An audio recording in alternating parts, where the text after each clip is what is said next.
Hey guys, this is Brandon here, This is Nate. and kind of got a bonus episode for you today. It is an old episode that we recorded. What was it? Our fourth episode, something like that. It was early on. I know that much. Figured this episode just needed to be released again, right? It did. And what's the reason behind it? Well, today is the 1 year anniversary of Training Table announcing it was coming back. Which would be 1 year since the best unused marketing technique. It was great marketing, Yeah, so much potential, and it was all a buzz. The world was right? ready for it. And here we are a year later, and crickets. It's funny because I listened back through the episode and fixed some things on it, but we talk about, is there any chance of this ever coming back? Little did we know, yes and no.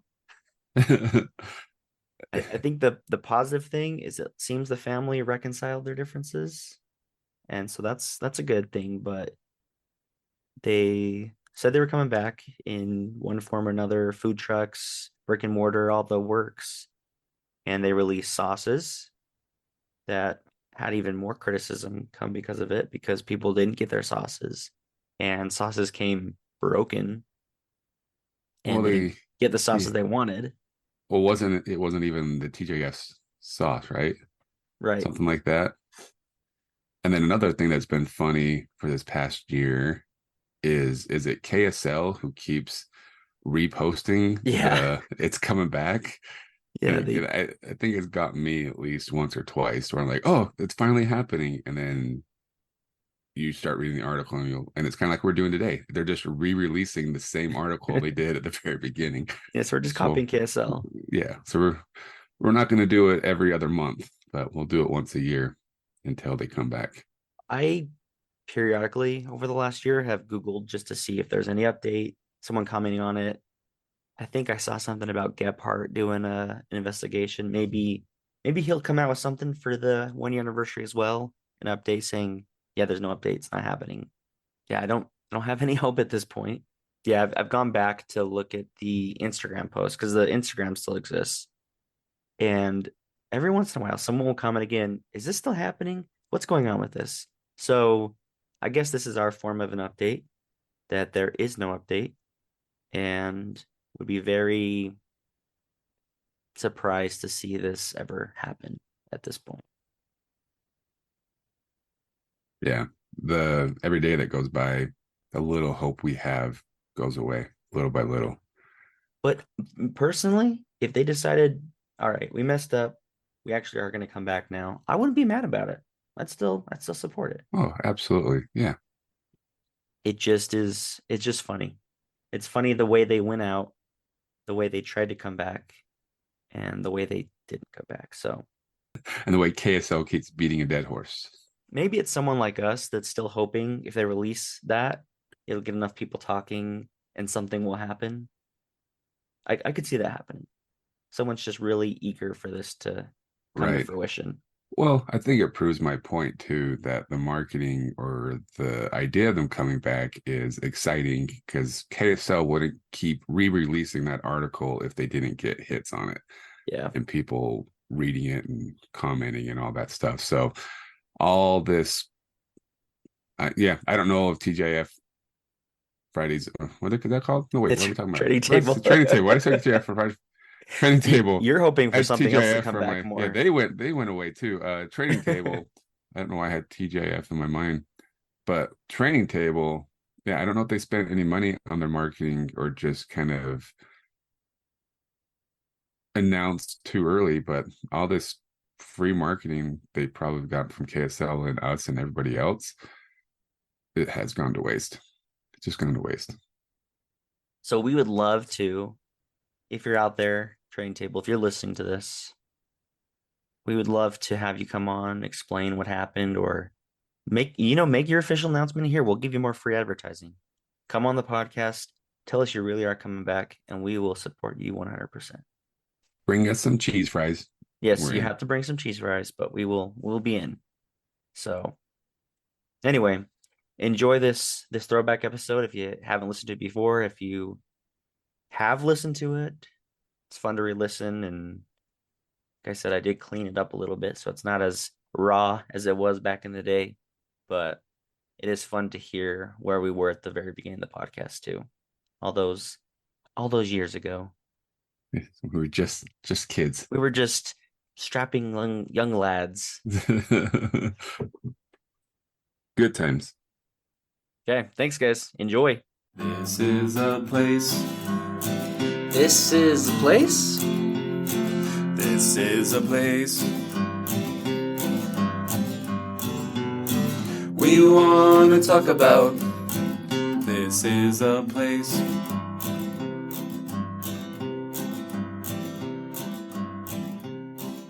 Hello and welcome to This is a Place podcast. My name is Nathan, and with me as always is Brandon. And today we're going to be discussing a place that was practicing social distancing with their customers way before it was cool. Do you want to tell us what we're going to be talking about today, Mr. So Brandon? today we're talking about Training Table. And now that we mentioned that, maybe that's why they're not around anymore, because they were doing the social distancing thing long before. They were revolutionary, but way before their time. Isn't the key to success timing? Yeah. With them, it wasn't the case. But anyways, we should say that today we're having our first opportunity to talk about a place that is no longer with us, sadly. A place that's near and dear to our hearts, but we'll get into why it's not around anymore. As you can tell, if you're listening to this podcast, that we are recording this during the coronavirus or COVID-19. Is that what they're calling it? If you want to be fancy. So hopefully the quality of the podcast is still there. We will find out. Screw you all. Anyway, just important to know. And part of the reason we're talking about the training table, because it's some place we can talk about that we don't have to visit, or I should say we can't visit anymore. We can't visit. That It only lives in our memories and on the internet. And we all know everything on the internet is true. A lot of what we're going to be channeling today is from previous experiences and from research that's been done. All right. Well, let's dive into it. Do you have some topics of discussion for us today, Brandon? Well, as we always start out, let's go over some reviews. These were a little bit harder to track down since this isn't open anymore, but Google has been kind to us and still has maintained those wonderful, wonderful reviews. This lady's saying, very rude, vulgar, making a lot of inappropriate jokes. After waiting 30 minutes and not having food ready yet, we were getting frustrated. Then an employee said, dude, is that even sanitary? And another replies, sanitation costs extra. We promptly walked out and aren't ever coming back to this location. Not impressed, Training Table. Whew. Way to go, Training Table. So they were good with the social distancing, but not good with making sure they were cleaning. Yeah. So maybe that's part of the reason they didn't have all the steps. Here's another one. The cheese fries are the only thing good about this restaurant. All of their burgers and sandwiches are overpriced and not very good. They really minimalize service to bare bones. I wouldn't come here again. They used to have really great food, but it's seriously gone downhill. I was disappointed. I mean, a good point about this is the fries are awesome. I think with how awesome the fries are, they should have at least gave 2 or 3 stars rather than just 1. I'm not Rachel. That you are not. This one is a little confusing. Got a chicken burger and my husband got a regular burger here tonight along with cheesy sweet potato fries to share. Walked over to this shop at some of the stores, sharing the parking lot, and within an hour of eating there, my husband started feeling sick with muscle cramps and dizziness.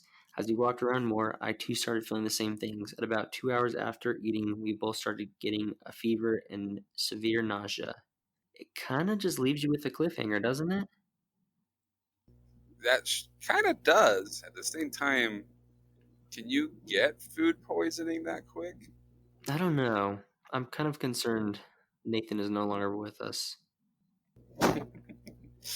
Okay, this one's really confusing. Oh, I should clarify. So this those are the bad ones. These are some good, better ones. This is a 4-star review. Waited about 1 hour to get the seat of 2 for my friends and I, a party of 3. Space is very limited. Food was good though. We ordered French onion soup and escargot as appetizers, 3 main courses, Nicoy salad, pork chop, and lemoules, and finished the meal with mousse chocolate cake. A good selection of food and friendly staff. Are you sure that was the training table? I mean, when you went to training table, did you ever have escargot as an appetizer? No, and I didn't even know that. I mean, they give you the option, right? They Yeah. say, do you want cheese Those go fries hand in hand, or do you right? want escargot? What restaurant doesn't offer escargot?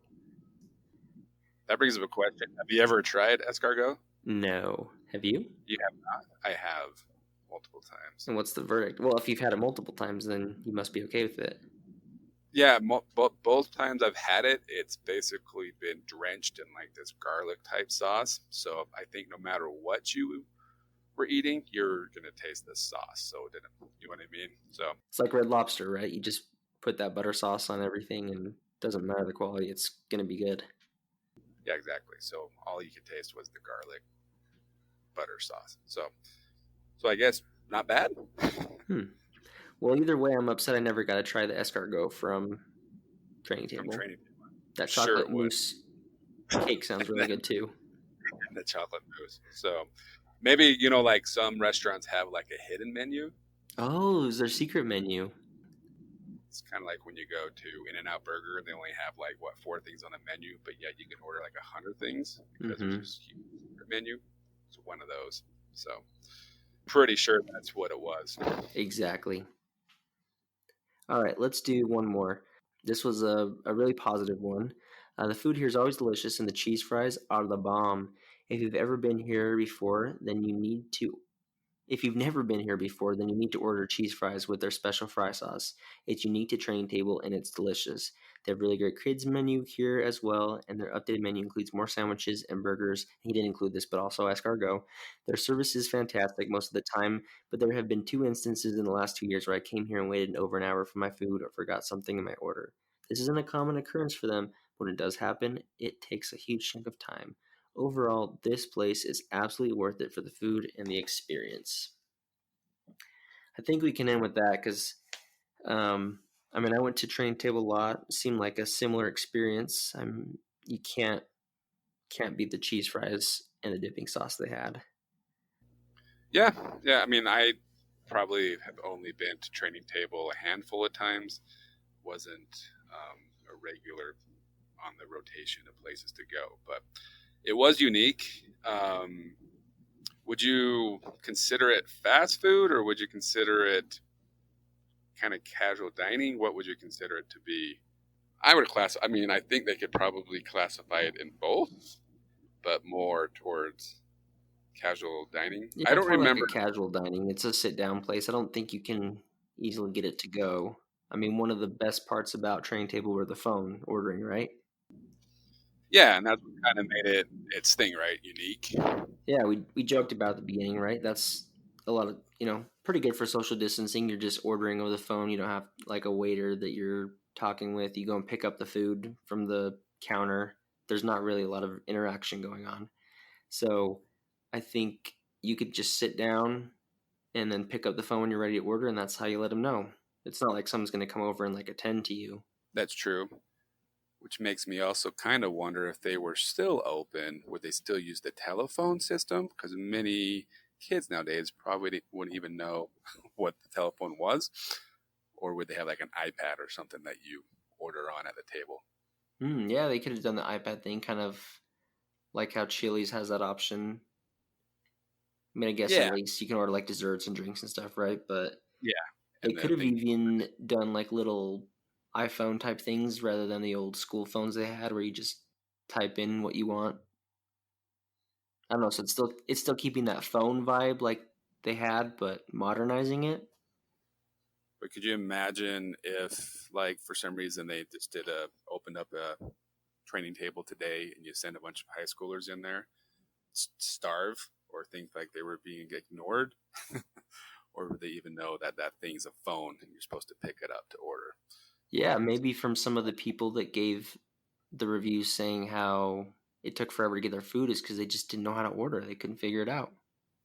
And then, if I remember correctly, after you order your food on the phone, then they would ring you back, right, and say, "Hey, it's ready," and then you went and picked it up, right? Nobody brought it Exactly. out. They had like a little red button on it and it would go beep beep to let you know, come get your So they food. really did practice social distancing. So, so outside of you being at your table, you were not interacting with the employees all too much, If at all. if at all. Right. So, This business was around for a long time. So originally it was opened in October of 1977. So it lasted a good 39 years until it closed in 2016.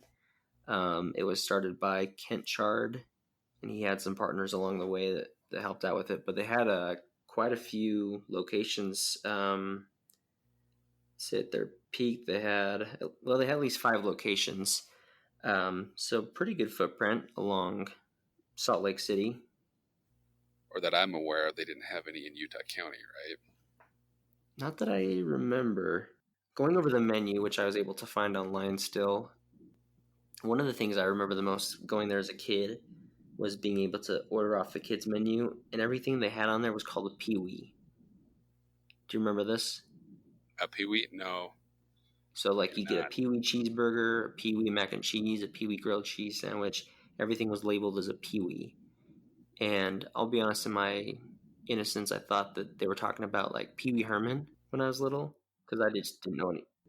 That's the first thing I thought of when you said Pee-wee. And I was going So to I say, wasn't alone, right? You hear no, you're Pee-wee, and not. that's automatically who you think of. It's just was their way of saying like the little kids menu, I guess. Little kids. Well, I think training table depends on how long they use the term Pee-wee, but Pee-wee Herman didn't come along until the late 80s, if I'm Right. not mistaken. So, and if you said this opened up in 1977, He stole it. he's kind of stole it. And maybe people stopped using the term Pee-wee because of Yeah. what we just said. Well, aside from the kids menu, they have large selection of burgers. I remember the Hickory burger was always a good one. On their burger list, there was listed also. I don't know if it was a Chile Verde burrito or a Chile Verde burger, but that sounds interesting. I think I would have liked to try something like that. Well, yeah, on the menu that I can see, it says Verde Smothered Burger. Is that what you're talking about? Yeah, one menu I saw said it was still a burrito. I don't know if they had burritos and a burger that was Chile Verde, but Quarter-pound burger topped with grated cheese, guacamole, sour cream, lettuce, smothered with pork chili verde. oh yeah, that sounds good. Wow. Go training table. What I'd give to go back and eat that thing. What else they have? My parents still to this day will try and replicate a turkey sandwich that they had. It was a warm sandwich and it was pretty good. But yeah, I mean, we mentioned a little bit about this. Apparently, their cheese fries were a big deal. Did you ever try those? Right. Well, I was going to say, I think the few times that we actually went there was usually with like friends in high school, and you would go there just to kind of hang out, not necessarily because you were hungry, but just to go hang out. And cheese fries was the thing you would get. So I do remember the cheese fries for sure. That's the only thing I actually kind of remember from the training table. So on their commercials, they always had. I would remember they'd have like their phone and go "Ding-ding-ding-ding, train table, a Utah original, but they'd always couple it with the cheese fries and showing other things that were like unique to Utah, like people skiing or on the Red Rock trails on bikes and stuff. It's pretty resounding that people loved to go there and get those because you could also get their ultimate dipping sauce, which isn't like fry sauce. In a way it is, but it's the mayonnaise, and then it seems like some kind of a hickory barbecue sauce that they put into it. Yeah. Yeah, I remember that. So I remember that they'd always put just like the dollop of the mayonnaise on top. Then you'd have to mix it yourself. But that was kind of half the fun. Oh, really? Which is interesting because it is a Utah-based restaurant, and as many people know, fry sauce is a staple of Utah. So I'm surprised that they just didn't have fry sauce. I think they wanted to be different. They wanted to still have that main, I guess, mayonnaise component of it, but then they found their own way to add that kick with the hickory barbecue type sauce. To make it their own. Yeah, I mean, I still probably would choose fry sauce over it, but there was something very distinguishable in that sauce. It was good. Maybe we should try and replicate it one of these days. There's some mock recipes you can get online, but For never their really- special sauce, yeah, their ultimate dipping their sauce. ultimate dipping sauce. It's not a special sauce; it's the ultimate dipping sauce. But now we can't go back and try it, right? Because we've lost Train Table, and it seems like it was quite a scandal. Do you remember when all this was unfolding back in 2016? 2016. Mm-hmm. What I recall from those days is that, well, you just mentioned it started in 77. Is that what you said? Mm-hmm. Right. And then some Family Feud thing went down, which caused it to go bankrupt, basically, right? In a way. So what the public information I was able to find was it was a dispute between Kent and his daughter Stephanie. Now Stephanie became a part. I guess she always had a part in the business. She grew up with it. Probably worked there as she was growing up. But in 2012, she graduated from school, and because of an inheritance that she got, was able to purchase 50% of the business. So it was then her and her father who owned it. Some of this information is from what I feel is a little bit of a biased Wikipedia article. I think Stephanie might have written this herself. In all honesty, What, you tell me there's anybody can write a Wikipedia? have you never used Wikipedia before? You mean the internet doesn't write it? No, it's very, very. There's a lot of oversight that goes into Wikipedia, so I guess it can't be biased. It has to be the 100% the truth. It has to be. If it's on the internet, right? It has to be true. In any case, what it said was in 2012, Stephanie purchased 50% of the Train Table Restaurants, which was a family business. She strategically navigated the company through this tumultuous time and became CEO in 2014. During 2015, Stephanie Chard became aware of misconduct between various individuals associated with the Train Table Restaurants.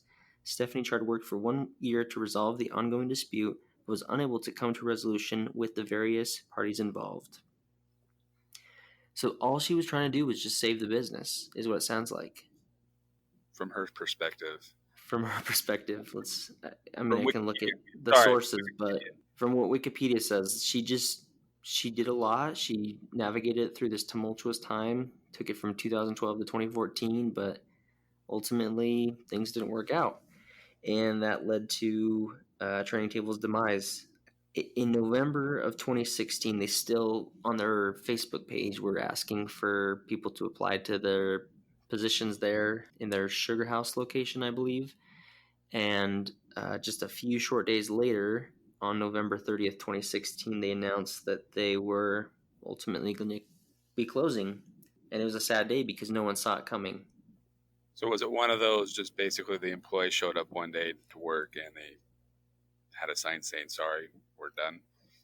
That sounds like the case. Unfortunately, was unable to contact any former employees about the matter. I was able to find some information about the lawsuits that were filed. Originally, Stephanie was suing her father, Kent, and then he counter-sued her.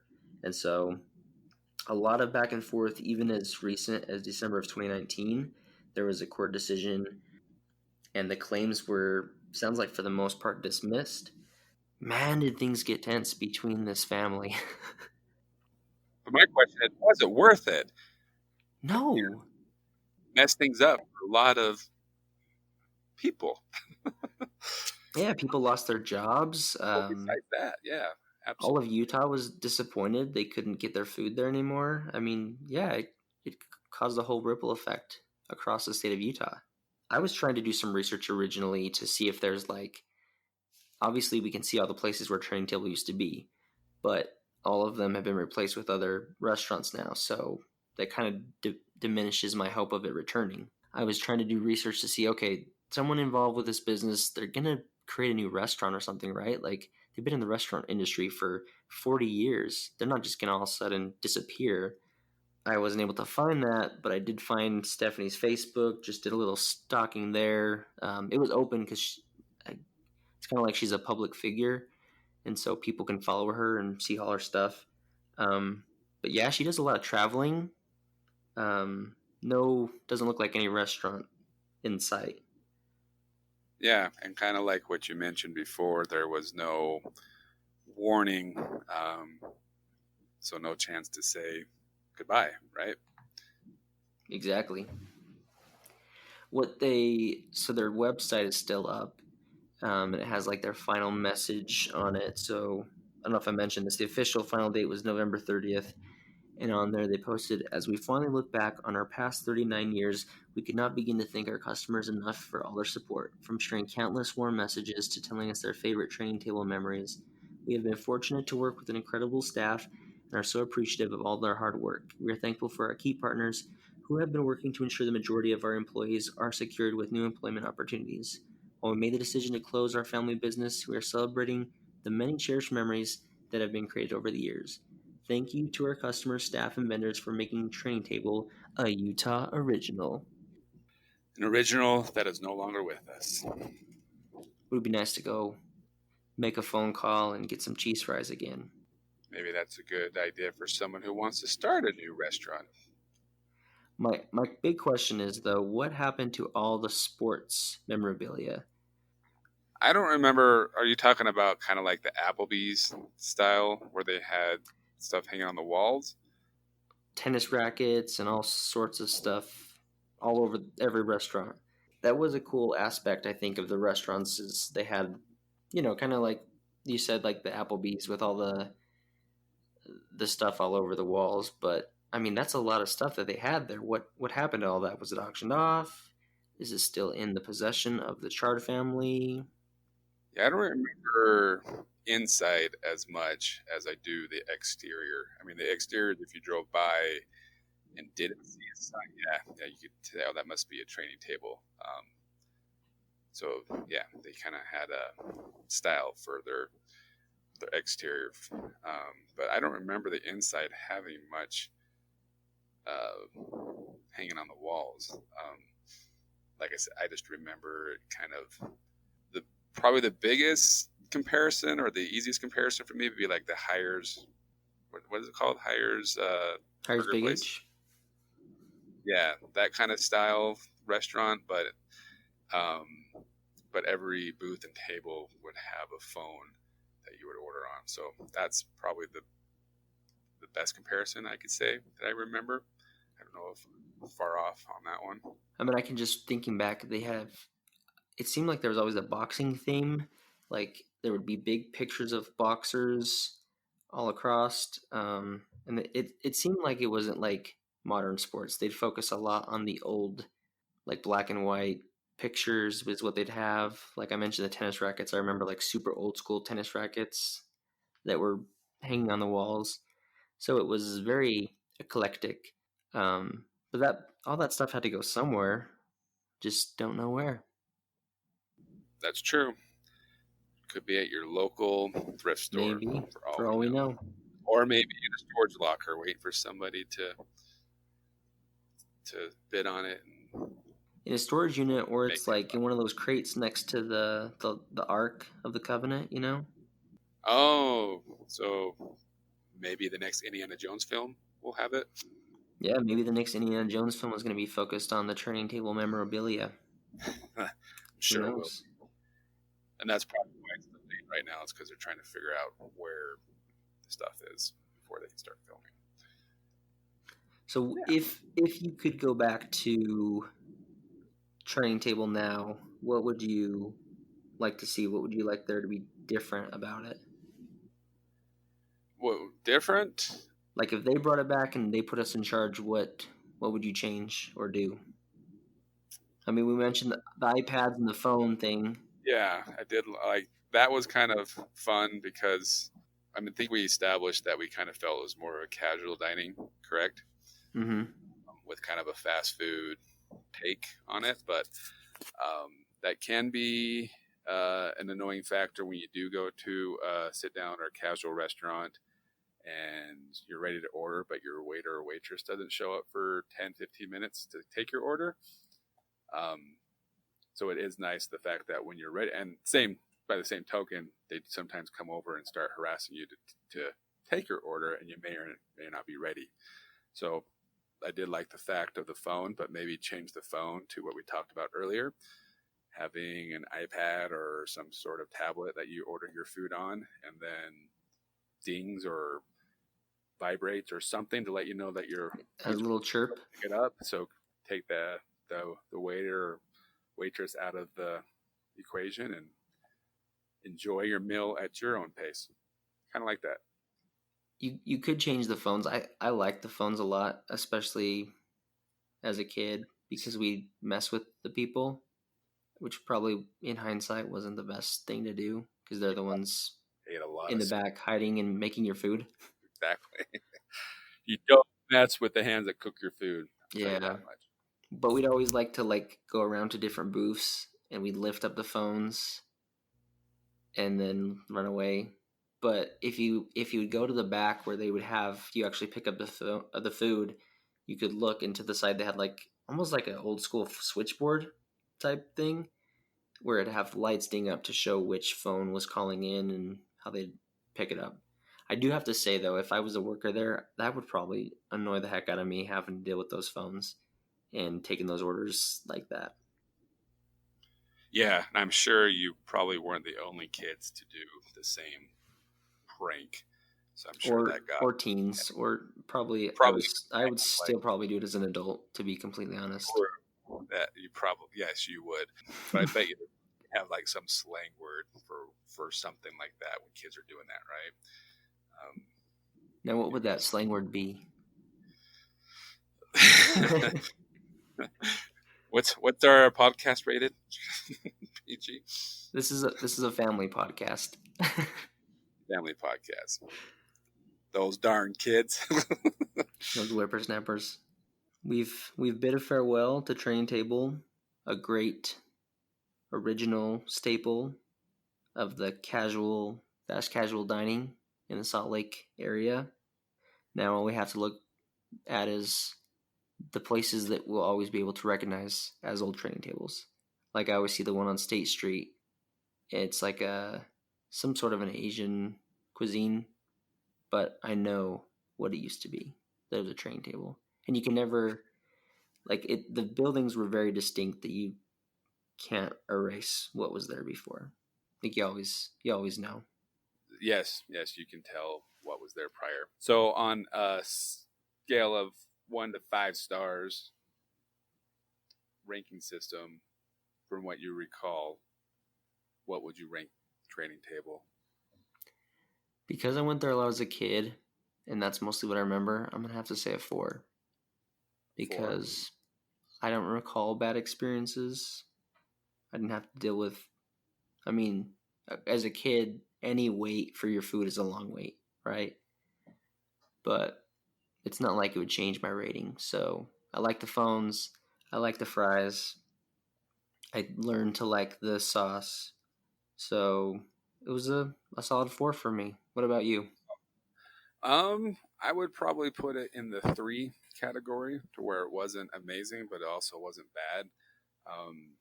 Obviously, we didn't go out of our way, I should say, to go there. So part of the reason we didn't go there very often, but it wasn't also a place that you rolled your eyes and said, "Man, we're going to Training Table." It was just another burger joint to go to. So if And we you're like our making burgers. the cheese fries alone, I say 3.5, but just overall 3. What would be nice if this place is around is if for exactly that. Go there on a late night, just get a plate of cheese fries. Yeah, and that's that's what I kind of that's my thoughts of the Training Table. It's more of we're done going to the movies or mini golfing or whatever it may be. Let's just go hang out for a minute at the training table. So it's kind of a place I remember it to be. So, Well, Stephanie, if you're listening, please do a pop-up training table restaurant at least, so we can all have a last goodbye, family, at least for that just a stuff couple figured days, so we can give it a proper farewell. And I think the Utah community will be very grateful for that. Well, thanks again, as Nathan mentioned before, to our faithful 10 listeners. This is our 10 plus listeners. 10 plus, yeah. This is our first podcast after recording after launching, so we're grateful for the support and those who have shared our podcast with friends and family, and we hope to continue to have the success. And please let us know any of your stories from the training table or your memories of the training table, and let us know if you think if it's a worthwhile restaurant to come back. Yeah, if that makes any sense. Just let us know your thoughts. Let us know if there's a restaurant like the training table that may have come and gone or still around that we need to talk about. That's what we're here for, to talk about the places. Okay, well, thanks again for listening. And we'll catch you on the next episode.